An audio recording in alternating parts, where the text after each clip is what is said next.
واجب الاحترام قابل صد تکریم و تعظیم سامعین گرامی قدر، اللہ تعالیٰ نے حضرت ابراہیم علیہ الصلوات والتسلیمات کی سیرت اور شخصیت کو قرآن مقدس میں بڑی تفصیل اور وضاحت کے ساتھ پیش کیا ہے۔ حضرت ابراہیم علیہ السلام کی شخصیت اور آپ کی سیرت کے مختلف پہلو، اور ہر پہلو بڑا ہی دل آویز اور نرالا ہے۔ حضرت ابراہیم علیہ السلام کا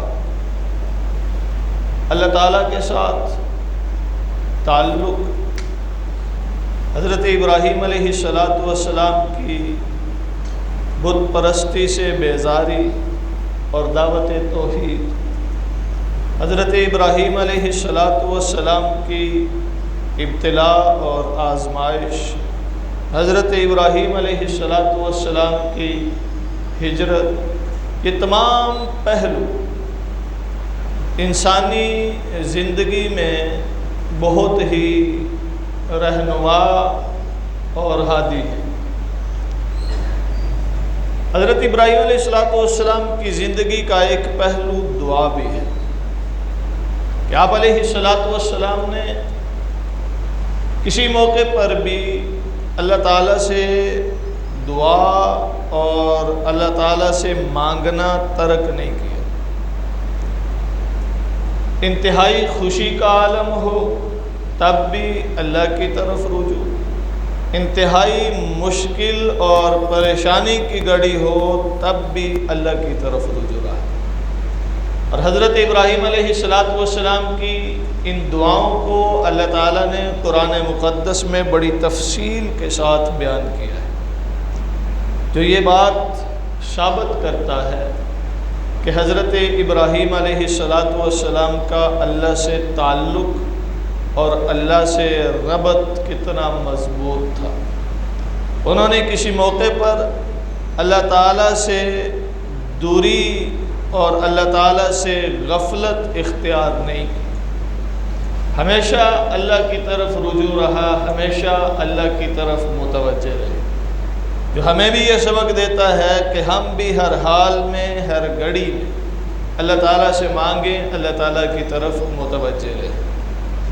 قرآن مقدس میں حضرت ابراہیم علیہ السلام کی دعاؤں کو اللہ تعالیٰ نے بڑی تفصیل سے بیان کیا ہے، کیونکہ قرآن مقدس کی مختلف صورتوں میں مختلف مواقع پر ہے۔ اور بھی انبیاء علیہم الصلوات و تسلیمات کی دعائیں ہیں، لیکن جس قدر تفصیل سے حضرت ابراہیم علیہ السلام کی دعائیں ہیں وہ دیگر کی نہیں۔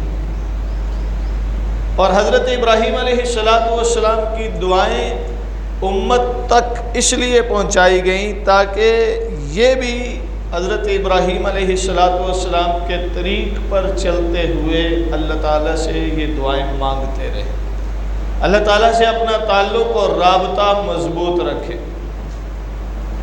حضرت ابراہیم علیہ السلام اللہ تعالیٰ سے دعا مانگتے ہیں، رب اجعلنی مقیم الصلاۃ ومن ذریتی ربنا وتقبل دعا ربنا اغفر لی ولوالدی وللمؤمنین یوم یقوم الحساب۔ سورہ ابراہیم کی آیت نمبر 40 اور 41۔ رب اجعلنی، اے میرے رب۔ اچھا، حضرت ابراہیم علیہ السلام کی دعائیں دیکھیں گے اور یہ ساری دعائیں تقریباً لفظ رب سے ہیں، ربنا، ربی، رب اجعلنی، رب حب لی، ربنا وتقبل، یہ لفظ رب سے۔ لفظ رب حقیقت میں بندے اور خدا کے درمیان جو محبت کا، اپنائیت کا تعلق ہے نا، اسے واضح کرتا ہے۔ اللہ تعالیٰ کا ذاتی نام لفظ اللہ بھی ہے، اللہ تعالیٰ کے صفاتی نام اور بھی بڑے ہیں، رحمان ہے، رحیم ہے، حی ہے، قیوم ہے، لیکن جو لفظ رب میں چاشنی ہے وہ کسی اور نام میں نہیں۔ رب کہتے ہیں پالنے والے کو، پالن ہار کو، اور جو پالنے والا ہوتا ہے نا اس کے ساتھ جسے وہ پال رہا ہے اتنی محبت ہوتی ہے، اتنا پیار ہوتا ہے کہ وہ اپنے آپ سے بڑھ کر اس کا خیال رکھتا ہے۔ ماں ہے نا، مجازی طور پر پالنے والی ہے۔ اب ماں کی محبت دیکھیے کہ ماں بچے کے لیے اپنی تمام تر راحتیں، آسائشیں قربان کر دیتی ہے تاکہ میرا بچہ پرسکون رہے، راحت بھری زندگی گزار سکے۔ اور اللہ تو ماں سے بھی بڑھ کر محبت کرنے والا ہے، اس لیے لفظ رب یہ اللہ اور بندے کے درمیان انتہائی محبت کے رشتے کو واضح کرتا ہے۔ جب ہم کہتے ہیں نا اے میرے رب، اے میرے رب، مطلب اے مجھ پر شفقت کرنے والے، اے مجھے پالنے والے، اے مجھ سے پیار کرنے والے، اے مجھ پر عنایات کرنے والے، تو یہ سارے محبت کے جتنے بھی تعلق ہیں وہ سارے لفظ رب میں آ جاتے ہیں۔ تو یہ دعا میں بڑا بامعنی لفظ ہے لفظ رب۔ لفظ رب کے ساتھ ہی حضرت ابراہیم علیہ السلام بھی اللہ سے مانگتے ہیں رب اجعلنی مقیم الصلاۃ ومن ذریتی ربنا وتقبل دعا۔ اے میرے رب مجھے نماز ادا کرنے والا بنائیو اور میری اولاد کو۔ اب یہ نماز بھی چونکہ اللہ اور اس کے بندے کے درمیان تعلق کا ذریعہ ہے، تو گویا اللہ سے یہ دعا کرتے ہیں یا اللہ میرا اپنے ساتھ تعلق قائم رکھنا اور میری اولاد کا بھی، یعنی کہ صرف میرا ہی تیرے ساتھ تعلق رہے بس نہیں، وَمِن ذُرِّيَّتِي، یا اللہ میری اولاد کا بھی اپنے ساتھ تعلق باقی رکھنا ہے، میری اولاد بھی تیرے حضور سجدہ ریز ہو، میری اولاد بھی تیری عبادت کے لیے کمر بستہ رہے، یا اللہ مجھے بھی میری اولاد کو بھی اپنی عبادت کے لیے چنے رکھیو، اپنی عبادت کے لیے منتخب کیے رکھیو۔ ربنا وتقبل دعا، اے ہمارے رب دعا کو قبول کیجیے۔ ربنا اغفر لی ولوالدی وللمؤمنین یوم یقوم الحساب، اور اے ہمارے رب بخش دے مجھے، میرے گناہوں کو معاف کر، میرے والدین کو معاف کر، وَلِلْمُؤْمِنِينَ يَوْمَ يَقُومُ الْحِسَابُ، اور مومنوں کو بھی، جتنے بھی مومن ہیں، اب یہ تا قیامت آنے والے مومن ہیں، سب اس میں شامل ہو جائیں گے حضرت ابراہیم علیہ السلام کی دعا میں۔ یا اللہ جس دن تو حساب کرے نا، جس دن تو ان کا معاملہ دیکھنے لگے، اس دن ان کو معاف کر دیجیے، اس دن ان سے درگزر کیجیے۔ اب یہ دعا حضرت ابراہیم علیہ السلام کی کتنی وسعت لیے ہوئے ہے، اور یہ سبق دیتی ہے کہ جب بھی رب سے مانگے تو تھوڑا نہ مانگے، مانگتے ہوئے اپنی اوقات دیکھ کر نہیں مانگنا چاہیے، مانگتے ہوئے دینے والے کی اوقات دیکھ کر مانگنا چاہیے۔ میری اوقات 10 روپے کی ہے، یا اللہ مجھے 10 روپے دے دے، وہ مانگنے والا 10 روپے والا نہیں ہے، وہ اربوں والا ہے، تو جب اس سے مانگے تو 10 نہیں مانگو، 10 روپے نہیں، 10 ارب مانگو، وہ دینے والی ذات ہے۔ تیرا یقین پختہ ہو مانگنے والے، تجھے اس بات پر یقین ہو کہ وہ کر سکتا ہے، تو پھر تو اپنا دامن پھیلا کر مانگ، جتنا مانگ سکتا ہے مانگ، وہ دینے پر قادر ہے۔ حضرت ابراہیم علیہ السلام نے صرف اپنے لیے نہیں مانگا، اپنی اولاد کے لیے مانگا، اپنی ذریت کے لیے مانگا، اپنے متعلقین کے لیے مانگا، تمام مومنین کے لیے مانگا، جو ہمیں یہ سکھاتا ہے کہ جب بھی مانگیں تو صرف اپنے لیے نہ مانگیں، اولاد کے لیے بھی مانگیں، مومنین کے لیے بھی مانگیں، دوسروں کے لیے بھی مانگیں۔ دعا مانگے تو پھر اللہ تعالیٰ سے سب کے لیے مانگا کیجیے۔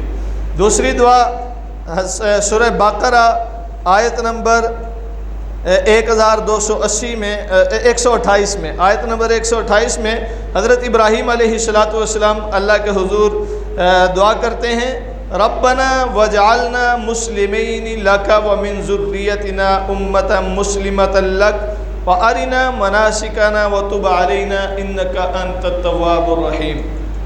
ربنا وجعلنا مسلمین لک، اے اللہ ہم کو بنا دے اپنا فرما بردار۔ حضرت ابراہیم، حضرت اسماعیل، جب دو ہوں تو جمع متکلم کا صیغہ آتا ہے، اکیلا مانگنے والا ہو تو رب اجعلنی، اور جب زیادہ ہوں تو ربنا اجعلنا، ربنا جعلنا، ٹھیک ہے، ربنا وجعلنا، اے ہمارے رب، اے ہمارے رب ہم کو بنا دے مسلمین لک، اپنا فرما بردار، مجھے بھی اپنی فرما برداری پہ قائم رکھ، میرے بیٹے اسماعیل کو بھی، ومن ذریتنا، ہم دونوں کی اولاد کو، میری اولاد بھی، اب حضرت ابراہیم کی اولاد میں اسماعیل بھی ہیں، حضرت اسحاق بھی ہیں، اور اسماعیل کی اولاد کو بھی، آگے ان کی جتنی بھی اولاد ہے، امۃ مسلمۃ لک، ہماری اولاد کو، تمام امت کو اپنا فرما بردار بنا، وارنا مناسکنا، اور ہمیں عبادت کے طریقے سکھا۔ ایک تو اپنی فرما برداری پہ قائم رکھ، اور دوسرا فرما برداری کرنے کے جو طریقے ہیں وہ طریقے بھی ہمیں تو ہی سکھا۔ معلوم ہوا عبادت بھی وہی ہے جو رب کی طرف سے بتائی گئی ہو، خود ساختہ طریقوں سے حقیقت میں عبادت نہیں ہوتی۔ اگر کوئی بندہ کہے جی یہ جمعے کی 2 رکعت پڑھتے ہیں، ہم 2 نہیں ہم 4 پڑھا کریں گے، اس سے زیادہ عبادت کریں گے، بتائیے ان کی عبادت ہوگی؟ نہیں ہوگی۔ کیوں؟ اس لیے کہ خود ساختہ طریقے اطاعت میں قبول نہیں ہے، وہ اطاعت نہیں ہے، وہ بغاوت ہے۔ اطاعت کا تقاضا یہ ہے کہ جو بتایا گیا ہے وہی کیا جائے، اور جیسے بتایا گیا ہے ویسے کیا جائے۔ تو عبادت کا طریقہ حقیقت میں اللہ اور اللہ کے رسولوں سے ہی سیکھا جاتا ہے۔ جو اللہ اور اللہ کے رسول عبادت کا طریقہ بتا کر گئے ہیں اسی طریقے کے مطابق عبادت ہونی چاہیے۔ اس میں تجاوز کرنا، اپنے دین بنا کے، عبادت بنا کے شامل کرنا، اسے بدعت کہا گیا ہے، اور نبی مکرم صلی اللہ علیہ وسلم نے فرمایا کل بدعت فی الضلالہ کل ضلالۃ فی النار، ہر بدعت گمراہی ہے اور ہر گمراہی جہنم میں لے کر جانے والی ہے۔ تو دین میں اپنی طرف سے اضافہ جات یہ بدعت ہے، یہ اللہ اور اس کے رسول کے طریقوں سے انحراف ہے۔ وَأَرِنَا مَنَاسِكَنَا، حضرت ابراہیم علیہ السلام بھی اللہ سے دعا کرتے ہیں، یا اللہ اپنی عبادت کا طریقہ ہمیں سکھا، وَتُبْ عَلَيْنَا إِنَّكَ أَنْتَ التَّوَّابُ الرَّحِيمُ، ہم پر توجہ فرما، بے شک تو ہی توجہ فرمانے والا، رحم کرنے والا ہے۔ سورہ صافات آیت نمبر 100 میں رب هب لی من الصالحین، یا اللہ مجھے نیک صالح اولاد عطا فرما۔ اب حضرت ابراہیم علیہ السلام کا اللہ سے یہ اولاد مانگنا، یہ اس بات کی علامت ہے کہ اللہ تعالیٰ سے اولاد مانگی جا سکتی ہے، لیکن اولاد بھی عام نہیں بلکہ نیکوکار اولاد کا سوال کرنا چاہیے۔ جب بھی اللہ سے دعا مانگے، یا اللہ ہمیں نیک صالح اولاد عطا فرما، ہمیں نیک فرما بردار اولاد عطا فرما، ہمیں نیک مطیع اولاد عطا فرما۔ اگر اولاد ہو نیک نہ ہو تو ایسی اولاد سے کہتے ہیں نہ ہونا بہتر ہے۔ اولاد ہو فرما بردار نہ ہو، ایسی اولاد سے نہ ہونا بہتر ہے۔ اولاد ہو لیکن شریر ہو، اولاد ہو نافرمان ہو، اولاد ہو باغی ہو، تو ایسی اولاد بعد میں وبال جان بن جایا کرتی ہے۔ اللہ سے دعا مانگے تو اولاد کے لیے نیک ہونے کی دعا مانگے، فرما بردار ہونے کی دعا مانگے، اور نیک اور فرما برداری یہ اللہ تعالیٰ کو پسند ہے۔ اور جو نیکوکار لوگ ہوتے ہیں ان کے ساتھ نسبت، ان کے ساتھ تعلق، یہ دنیا اور آخرت کی کامیابی ہے۔ اللہ کے رسول صلی اللہ علیہ وسلم نے فرمایا المرء مع من احب، آدمی اسی کے ساتھ ہے جس کے ساتھ اس کی محبت ہے۔ نیک لوگوں کے ساتھ محبت ہے تو دنیا اور آخرت میں انہی سے شمار ہوگا، بد لوگوں کے ساتھ محبت ہے تو دنیا میں بھی اس کا شمار انہی کے ساتھ ہوگا، آخرت میں بھی انہی کے ساتھ ہوگا۔ اسی طرح سورہ ابراہیم آیت نمبر 37 میں دعا کہ ربنا انی اسکنت من ذریتی بواد غیر ذی زرع عند بیتک المحرم ربنا لیقیموا الصلاة فاجعل افئدة من الناس تہوی الیہم وارزقہم من الثمرات لعلہم یشکرون۔ حضرت ابراہیم علیہ السلام جب حضرت اسماعیل اور حضرت ہاجرہ کو مکہ میں چھوڑ کر آئے تو ان سے ذرا ہٹ کر دعا کی، یا اللہ میں اپنی اولاد کو یہاں چھوڑ کے جا رہا ہوں، انی اسکنت من ذریتی، اپنی اولاد کو اپنی ذریت کو یہاں چھوڑ کے جا رہا ہوں۔ کہاں؟ بواد غیر ذی زرع، یہ ایسی وادی ہے جہاں کوئی سبزہ نہیں ہے، جہاں کوئی پانی نہیں ہے، جہاں زندگی کی امید نہیں ہے۔ عند بیتک المحرم، ہاں تیرا محترم گھر ہے یہاں پہ۔ اس سے معلوم ہوا حضرت ابراہیم علیہ السلام کو پتہ تھا کہ اللہ کا مقدس گھر یہاں ہے، وہ گھر جسے حضرت آدم علیہ السلام نے بنایا تھا، اور بعد میں حضرت ابراہیم علیہ السلام کے ہاتھوں انہی بنیادوں پر اس گھر کی تعمیر بھی کروائی گئی۔ تو عند بیتک المحرم، اپنی اولاد کو اللہ کے حکم سے وہاں چھوڑا، اور پھر ساتھ میں دعا بھی کی کہ یا اللہ وہاں چھوڑ کے جا رہا ہوں جہاں زندگی کے بظاہر آثار نہیں ہیں، اس لیے تاکہ ہم تیرے فرما بردار رہیں، لیقیموا الصلاۃ، تیری عبادت کرتے رہیں، نماز پڑھتے رہیں۔ اب یہ تو یہاں آ گئے ہیں، ان کو تو میں یہاں چھوڑ کے جا رہا ہوں، فَاجْعَلْ أَفْئِدَةً مِّنَ النَّاسِ تَهْوِي إِلَيْهِمْ، یا اللہ تو لوگوں کو بھی یہاں لے کر آ، تیرے حکم سے ان کو میں یہاں چھوڑ کے گیا ہوں، اب لوگوں کو اس طرف کھینچ کے لانا، ان کے دل یہاں کھینچتے چلے آئیں، یہ کام تیرا ہے، تو یہ کرے گا۔ اور پھر اللہ تعالیٰ نے ویسے ہی کیا کہ وہاں قبیلہ جرہم آیا، پانی دیکھا، وہ آباد ہو گئے، اور دھیرے دھیرے وہ بواد غیر ذی زرع جو تھی وہ ایسی آباد ہوئی کہ پورے عرب کا مرکز بن گئی، اور سارے لوگ وہیں آنے لگے اور اسی طرف متوجہ ہونے لگے۔ اور پھر جو دوسری دعا کی تھی اس بے آب و گیا وادی کے لیے، وہ تھی وَارْزُقْهُم مِّنَ الثَّمَرَاتِ، وہاں پانی نہیں ہے، کھیتی نہیں ہے، زمین بھی نرم نہیں ہے کہ جہاں پر کھیتی باڑی کی جا سکے۔ اور دعا کیا فرماتے ہیں؟ وَارْزُقْهُم مِّنَ الثَّمَرَاتِ۔ میں نے پہلے عرض کیا اللہ سے مانگنا ہے تو اپنی اوقات دیکھ کر نہیں، اللہ کی دینے والے کی حیثیت اور مقام اور شان دیکھ کر مانگو۔ وَارْزُقْهُم مِّنَ الثَّمَرَاتِ، کمزور ایمان والے یقیناً یہ بڑا حوصلہ نہیں کرتے، لیکن جن کے حوصلے بڑے ہوتے ہیں وہ مانگتے بھی بڑی بڑی ہیں۔ ابراہیم علیہ السلام یہ دعا کب مانگ رہے ہیں؟ جب مکہ میں پانی بھی نہیں تھا، جب مکہ میں کوئی درخت نہیں تھا، جب مکہ میں اور کوئی انسان آباد نہیں تھا سوائے ذریت ابراہیم کے، اور دعا مانگتے ہیں وَارْزُقْهُم مِّنَ الثَّمَرَاتِ، یا اللہ ان کو پھل عطا کر، یا اللہ ان کو پھل عطا کر، وَارْزُقْهُم مِّنَ الثَّمَرَاتِ، ان کو پھلوں کی کمی نہ آئے، وَارْزُقْهُم مِّنَ الثَّمَرَاتِ، زمین پہ اگنے والے، درختوں پہ لگنے والے پھل، وہ چاہے بیل پر لگے ہوں، درخت پر لگے ہوں، پودے پر لگے ہوں، ان تک پہنچا دیجیے۔ اب حضرت ابراہیم علیہ السلام مانگ رہے ہیں، مانگتے ہوئے رب پر یقین ہے، اور دعائے ابراہیمی کا اثر دیکھیے کہ آج تک مکہ میں جائیے کوئی ایسا پھل نہیں ہوگا جو وہاں پہ دستیاب نہ ہو، اور سوائے بلکہ کھجور بھی وہاں نہیں ہے، اگر اکا دکا مقامات پر لگی بھی ہو تو لگی ہو، تو سوائے کھجور کے وہاں کوئی پھل نہیں ہے، لیکن پوری دنیا کے پھل وہاں دستیاب ہیں، پوری دنیا کے میوہ جات وہاں دستیاب ہیں۔ یہ کیا ہے؟ حضرت ابراہیم کی دعا ہے، وَارْزُقْهُم مِّنَ الثَّمَرَاتِ۔ جب مانگا تھا تب کچھ بھی نہیں تھا، اور جب رب نے دیا تو اب سب کچھ ہے۔ اس لیے مانگتے ہوئے لازمی نہیں ہوتا کہ جس نے مانگا ہے اسی کو مل جائے، اللہ تعالیٰ نسلوں میں چلا دیتے ہیں، اور پھر آج دنیا دیکھ رہی ہے ابراہیم علیہ السلام کی دعاؤں کا اثر۔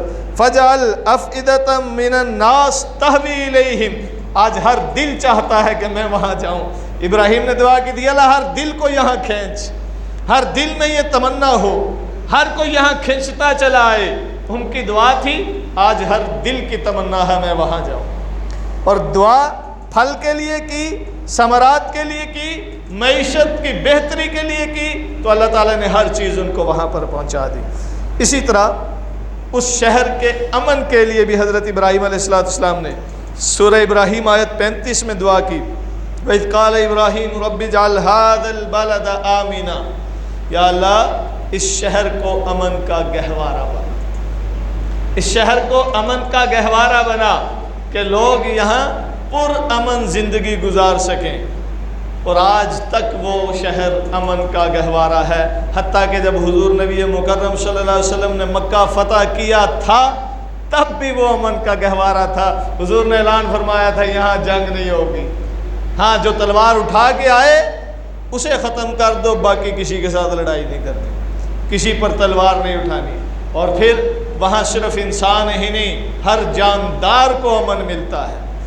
اسلام کے بعد ہی نہیں بلکہ اسلام سے پہلے بھی دیکھیں تو مشرکین جو قتل و غارت کے عادی تھے، جو نسل در نسل دشمنیاں نبھاتے تھے، اپنے باپ کے قاتل کو بھی دیکھ لیتے تھے نا حرم میں تو منہ پھیر لیتے تھے کہ یہ مقدس جگہ ہے، یہاں اس کو نہیں مارنا، یہاں نہیں مارنا، اس لیے کہ یہ امن کی جگہ ہے، یہ امن والی سرزمین ہے۔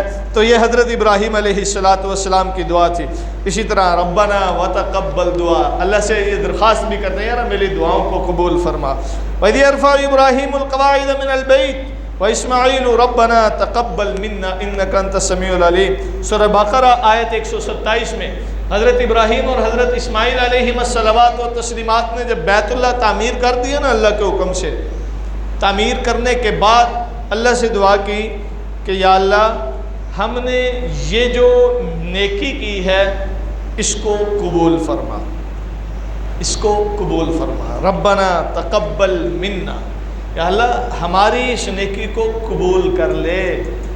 آج کوئی نیکی کر لے نا تو سینہ چوڑا کر لیتا ہے اور جناب اترانا شروع کر دیتا ہے، میں عمرہ کر کے آیا ہوں، میں حج کر کے آیا ہوں، میں نے یہ کیا، میں نے وہ کیا، اور یہ وہ کام کر رہے ہیں جو ساری عبادتوں کا مرکز ہے۔ بیت اللہ بنایا، بیت اللہ کی تعمیر کی، اور عاجزی کا عالم یہ ہے کہ ربنا تقبل منا، ربنا تقبل منا، یا اللہ ہم نے بیت اللہ تیرا گھر بنا تو دیا ہے، تیرے حکم کی تعمیل کر دی ہے، پتہ نہیں قبول بھی ہوتی ہے کہ نہیں، معلوم نہیں یہ تیری بارگاہ میں شرف قبولیت بھی پاتی ہے کہ نہیں، اس لیے تو اپنی عنایت کر، رحمت کر اور ہماری اس نیکی کو قبول فرما۔ یہ عاجزی کی انتہا ہے کہ اتنی بڑی نیکی کر کے بھی اللہ کے حضور عاجزی کا اظہار کر رہے ہیں،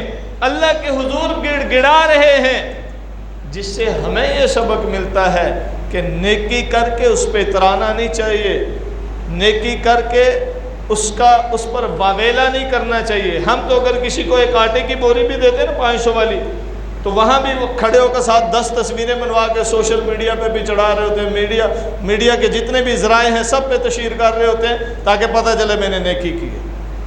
یہ الٹے لینے کے دینے پڑ جائیں گے۔ ایسی نیکیاں جس میں ریا ہو، ایسی نیکی جس میں دکھاوا ہو، یہ شرک کے برابر ہے، اور ایسے کام کرنے پر اجر و ثواب نہیں ملتا، اللہ پکڑ لیتا۔ ہاں ادھر آ ذرا، جس کام کے لیے تو نے نیکی کی تھی وہ تو دنیا میں ہو گیا تھا، جسے تو نیکی سمجھ رہا تھا اب وہ تیرے لیے وبال جان ہے، تو دنیا کو دکھا رہا تھا، تجھے میرے لیے نیکی کرنی چاہیے تھی، مجھے دکھانا چاہیے تھا، لیکن تو نے میرے مقابلے میں دنیا کے لوگوں کو اہمیت دی، تو نے شرک کیا میرے ساتھ، اب اس کا حساب دے۔ تو اس لیے نیکی کریں اور اسے نظر انداز کریں، بلکہ اللہ کے حضور گڑ گڑائیں کہ اللہ اس نیکی کو قبول کر لے۔ ربنا لا تجعلنا فتنة للذین کفروا واغفر لنا ربنا۔ سورہ ممتحنہ کی آیت نمبر 5 میں حضرت ابراہیم علیہ السلام، یا اللہ ہمیں کافروں کے یہاں تختہ مشق نہ بنائیے، ایسا نہ بنانا کہ ہم آزمائش میں پڑ جائیں، کفر ہم سے دور رہے، ہم کافروں کے پاس جا کر ابتلا میں مبتلا نہ ہو جائیں، آزمائش میں مبتلا نہ ہو جائیں، فتنے میں مبتلا نہ ہو جائیں۔ اور وَاغْفِرْ لَنَا رَبَّنَا، اے اللہ ہماری مغفرت کر دے، ہمیں معاف کر دے۔ اب انبیاء تو معصوم ہوتے ہیں، انبیاء سے تو گناہ ہوتا ہی نہیں ہے، پھر بھی مغفرت کی دعا کیوں کرتے ہیں؟ نبی بھی جانتے ہیں کہ ہمارے ذمہ گناہ نہیں ہے، ہم معصوم ہیں، ہم گناہوں سے پاک ہیں، پھر بھی دعا کرتے ہیں۔ حضور علیہ السلام فرمایا کرتے تھے میں خود اللہ سے استغفار کرتا ہوں، توبہ کرتا ہوں۔ کیوں بھائی؟ انبیاء معصوم ہیں تو پھر استغفار اور توبہ کس لیے؟ تاکہ بندے اور خدا کا فرق باقی رہے، بندہ عاجزی کرے۔ یہ انبیاء کا استغفار حقیقت میں اللہ کے سامنے عجز و انکسار ہے، اور بندہ اللہ کے سامنے جب عاجزی کرتا ہے تو اللہ اس کا مرتبہ بڑھا دیتا ہے۔ تو انبیاء کا استغفار ان کے درجات کی بلندی کی نشانی ہے، اور اللہ کے حضور عجز و انکسار ہے، جو ہمیں یہ سبق دیتا ہے کہ جب انبیاء جیسی ہستیاں اللہ کے سامنے عاجزی کا اظہار کر رہی ہیں، اللہ سے استغفار کر رہی ہیں، تو ہماری کیا اوقات اور حیثیت ہے۔ ہمیں بھی اللہ کے حضور گڑ گڑاتے رہنا چاہیے۔ اور ایک دعا کی سورہ شعراء آیت نمبر 83 میں والحقنی بالصالحین، یا اللہ مجھے نیک لوگوں میں شامل فرما دے۔ اور اسی طرح سورہ شعراء آیت 84 میں واجعل لی لسان صدق فی الآخرین، یا اللہ مجھے بعد والے لوگوں کی زبان پر سچا بنا دے۔ دوسرے لفظوں میں یوں کہیے کہ میرے بعد آنے والے لوگ میرا ذکر خیر کریں، مجھے ایسا بنا کہ میرے بعد والے لوگ میرا ذکر خیر کریں۔ ایسے اللہ سے مانگنا تاکہ اپنا موجودہ یعنی حال بھی بہتر ہو، مستقبل بھی بہتر ہو، اور پھر جانے کے بعد بھی لوگوں کی زبانوں پر چرچا رہے۔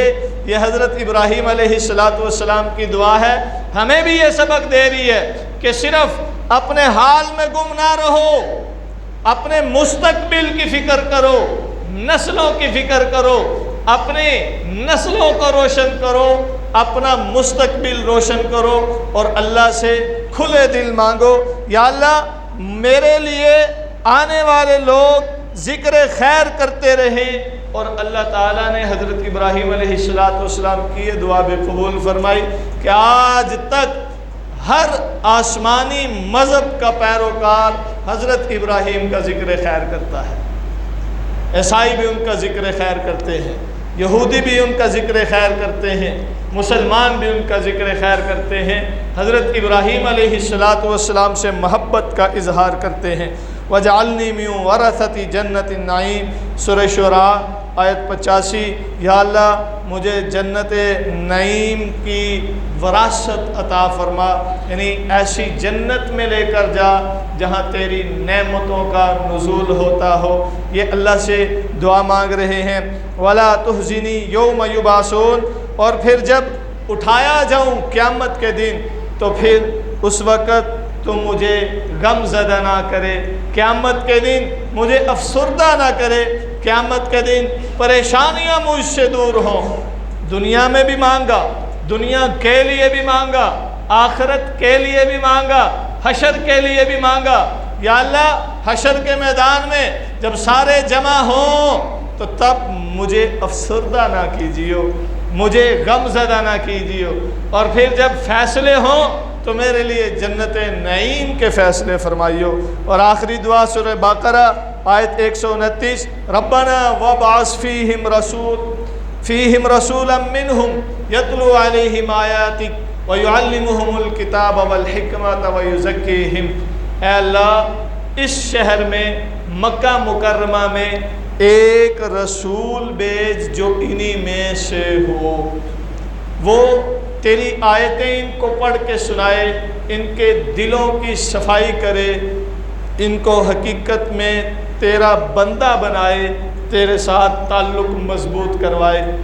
یہ نبی آخر الزمان کے لیے حضرت ابراہیم علیہ السلام کی دعا تھی جو اللہ تعالیٰ نے قبول فرمائی، اور حضرت ابراہیم کے بیٹے حضرت اسماعیل علیہ السلام کی نسل میں 40ویں نمبر پر حضور خاتم المرسلین صلی اللہ علیہ وسلم کو مبعوث فرمایا، جو جن میں آئے انہی میں سے تھے، منہم، جن میں آئے انہی میں سے ہوں۔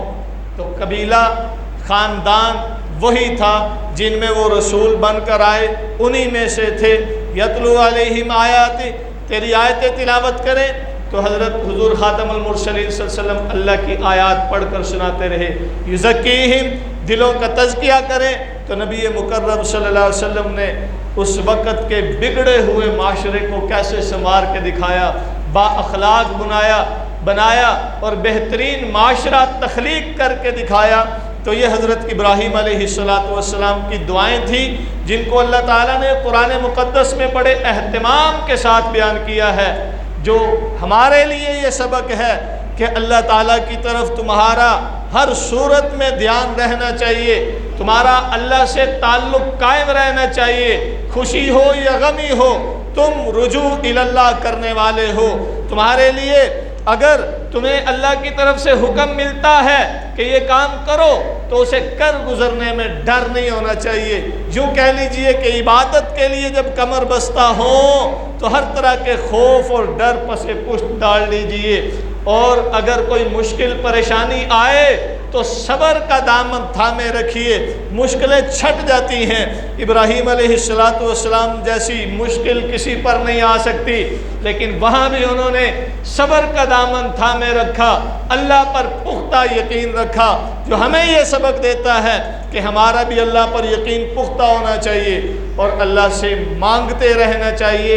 مانگنے والا مایوس نہیں ہوتا، اور جب بھی مانگے تو صرف اپنے لیے نہیں، اپنی اولادوں کے لیے مانگے، اپنے جاننے والوں کے لیے مانگے، تمام اہل ایمان کے لیے مانگے، اور وسعت قلبی کا مظاہرہ کرتے ہوئے سب کے لیے مانگے، تاکہ اللہ تعالیٰ کی عنایات سب پر یکساں ہو۔ اللہ تعالیٰ سمجھنے عمل کرنے کی توفیق بخشے۔